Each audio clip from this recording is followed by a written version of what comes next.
Good morning, everybody. Welcome to the Hardcore Mortgage Real Estate Business Podcast. It's Wednesday, June 28th, 2023. We are coming up on the infamous 4th of July weekend, a weekend that we all love so dearly every year.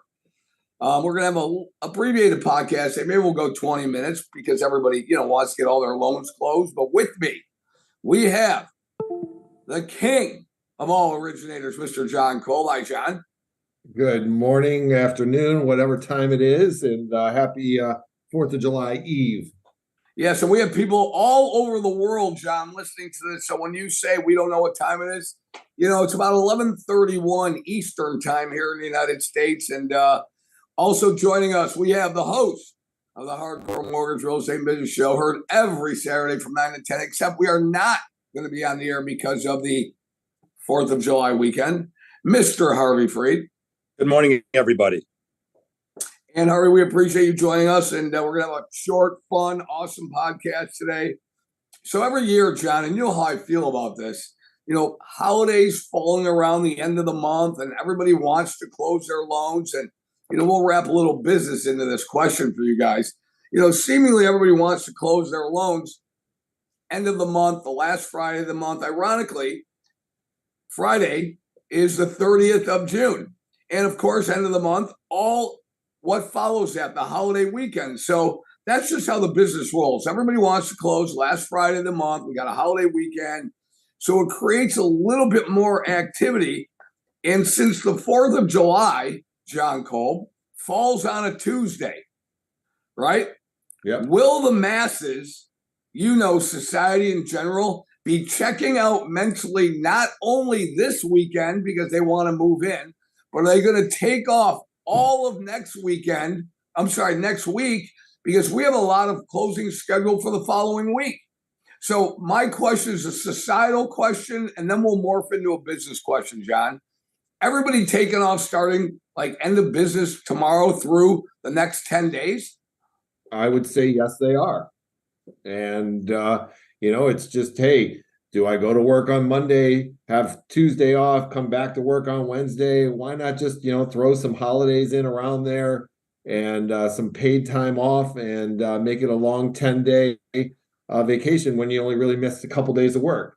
Now, that's great if you're on salary, but for the working man that is, on a commission or per file basis, like real estate agents and mortgage loan originators, yes, we have the luxury of being wherever we can be to enjoy life, but we also have to be on call, ready to make sure that we can get those files closed. Because yes, you're right, we do have a couple purchases closing on the 5th, the 7th, the next week.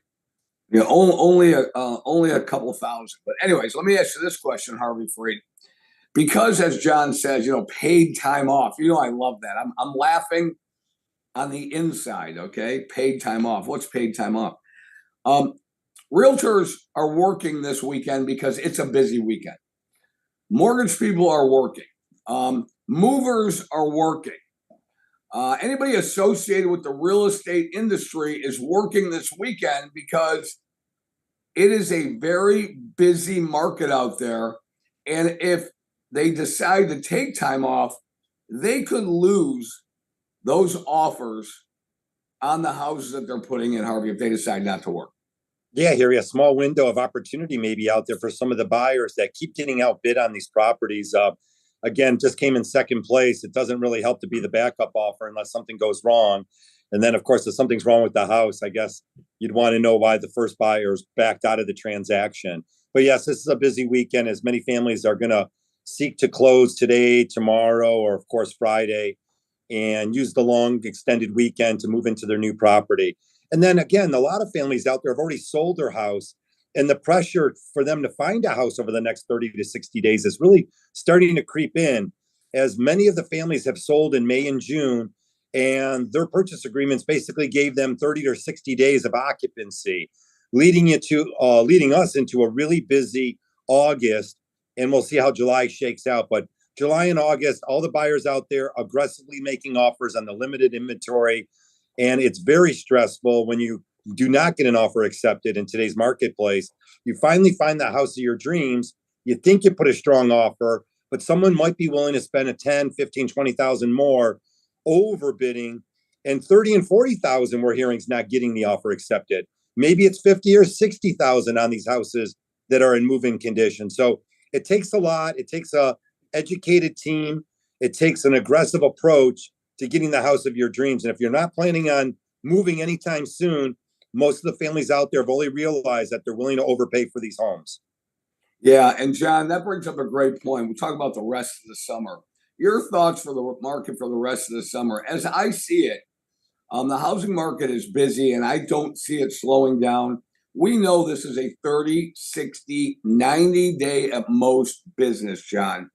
So your opinion, I'm going to ask both you and Harvey for your opinion on what you're feeling, because if you're getting purchase agreements today, chances are you're closing in 30 to 60 days. If you get them in the middle of the month, it'll be 30, 60 days from that. So let me ask you this question. In your activity, John Kolb, how is the market right now for you? And what do you foresee for the next 30, 60, 90 days? I foresee some of the same, about the same. The Fed can't get out of the way of stepping on its own tongue. We have a short supply out there of homes. So I don't see much changing in the next 30, 60, 90 days from what we've got going on right now, which is busy, but not at the levels that it should be, because I think the Fed constantly opening their mouth two different ways, and then also the short supply of homes out there to buy really puts us at a damper on what we can do. So I was talking to some agents the other day about it, and everybody's seeing the same thing, where it's just they've never seen a market like this. Yes, it's been worse, but it hasn't been as odd, is the word that we're all using. Yeah, it's been a very dramatic change, I might add, in a shorter period of time. When rates go from, and we'll just use numbers that we can follow, 3.5 on a 30-year fix to 7%, and they double within a 3-month period of time. In 2022, it really sends a little bit of shock waves, Harvey Freed, through the market. Harvey Freed, your thoughts on for the rest of the summer, 30, 60, 90 days from now? Yeah, more of the same here. New construction starting to pick up a little bit as families are out there getting overbid on the current market on the homes that are available now. So a lot of the families have looked to new construction. Those numbers did perk up a little bit. See some stats here. Last month's newly constructed single family homes were at the highest level since February of 2022.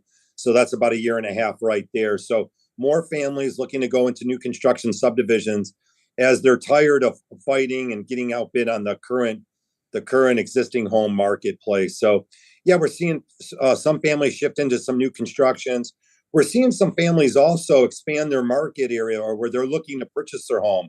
We always said location, location, location. Well, a lot of the families that are getting outbid are looking at other locations and considering stretching their expectations, maybe moving a city or two over, or adding a couple different cities to their search, just due to the limited inventory out there. And that's really over the 30, 60, 90 days here. You can call it the next 30 days. It's going to look the same come September, October, November. A complete shortage of inventory out there is going to continuously keep the home prices up really throughout the fall of 2023. Well, I'm glad I have you, panel, because this is the Hardcore Mortgage Real Estate Business Podcast, brought to you by Capital Mortgage Funding, powered by Fairway Independent Mortgage Corporation.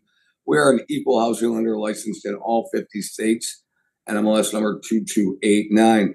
Talking to sellers and attorneys, gentlemen. You're going to love this, John Kolb. So we talked about the topic of a pass-fail inspection. Inspections are all the rage. Sellers are very shy about it. Right now, they know it's a seller's market. They're telling people that they're not going to accept inspections, which is totally off the wall to me. Why would anybody want to waive an inspection? So there's this thing called a pass-fail inspection, John Kolb. So I'm talking to a seller, and the seller has an attorney, and the attorney says to me, what does it mean? What's a pass-fail inspection, and what does it mean for negotiation, John Kolb? Well, basically says that, look, we're not going to come back to you in nickel and dime on price or concessions for anything that pops up in the inspection. We are literally looking for the big ticket items that could cause us to not want the home because it could be a huge undertaking. So really, it's just a pass. If it's just minor things, and we're not going to nickel and dime you over the price. We've agreed to the price. We've agreed to the concessions, if any, and we're going to continue that way. Or fail. Sorry, your foundation's crumbling. We need you to. We don't want to undertake this big project to get into this home. So fail. We're going to walk away, and you can put the house back on the market. So it just gives the seller a little bit of a reprieve that they don't have to worry about someone coming back and renegotiating price or terms with them. It's just whether or not they're going to continue with the home based upon, things that are too overwhelming for a buyer. And as a seller, I think you should know if those things exist, right? I mean, I think you should know that if your foundation is crumbling, or if you need a roof, your air conditioning, water heater, and furnace are all going to go out at the same time. You should kind of know those things if you're going to be putting your house on the market. We've always talked about maybe it's a good idea for listing agents to have sellers do an inspection on their own before putting the house on the market, so that they know if there's anything that's going to be a red flag for buyers. And I think it's a great way of approaching things. Yeah, John, I think those are all good points. Harvey Freed, in your over 30 some years in this industry, don't sellers know when something's wrong with their house? I mean, don't they know that they need a new roof? Don't they know if the foundation's cracked? Don't they know all of these things, Harvey Freed? Well, they should. And not only that, their seller's disclosure becomes very important documentation. So buyers need to get their education level up, because in today's demanding market, where you're doing these pass-fail inspections, where you're overbidding on properties, where your inspection window, if you are having inspections, only 3 to 5 days, it's highest and best out there. So at the end of the day, the sellers want to take the highest bid, and they don't want people renegotiating after they accepted the offer. Yes, Harry, as a buyer, then you need to walk in the house with a flashlight. When you're actually at the house, you need a flashlight, a ladder. And we've talked about this. Bring your inspector with you. If there's only 5 houses in a city on the marketplace and one comes up, well, then call your home inspector to go review the property with you. So you got a window of an opportunity there to look at the flashlight. It says how old the hot water heater is. It says how old the furnace is in the air conditioning unit. You can look online to see any information. You go to the city and you can pull public records to see if the permits were pulled for a new roof in the last 5 or 10 years. So a lot of the information is already out there for you. And John Cole mentioned it. You're looking for the big ticket items. So you're talking about foundations. You're talking about potentially mold in the attic or a bad roof.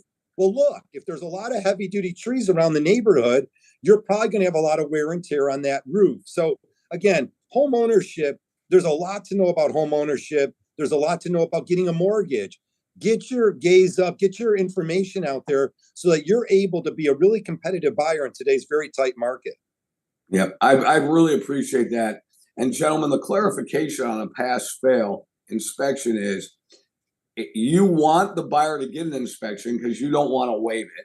But also as a seller, you're telling that buyer, listen, like John and like you said, the big ticket items, if they don't know about them, shame on them. But everybody's going to negotiate on the big ticket items. So just because it says pass-fail doesn't mean they're not going to negotiate. All it means is on the little things that somebody goes in, there's nothing wrong with the house, that they're going to go forward with the transaction. Now, once they go forward, then that contingency is listed, inspection is done, and then that deposit theoretically becomes non-refundable. But anyways, that's a whole different topic. It's a whole different show. Gentlemen, final thoughts for this podcast. Wednesday, June 28, 2023, pre-4th of July weekend, and then the next 10 days, everybody are taking off anyways, John. Yeah, I mean, it's you love it. You love having the commentary for it. And yes, at some point we all do need a little break in life. Whether it's good timing or bad, it happens. And I hope that everybody has a safe, healthy 4th of July weekend, enjoys it with family and friends, and is able to just sit back and relax a little bit. Thank you for that, John. Harvey Freed, final thoughts on this going into this whole holiday 10-day stretch.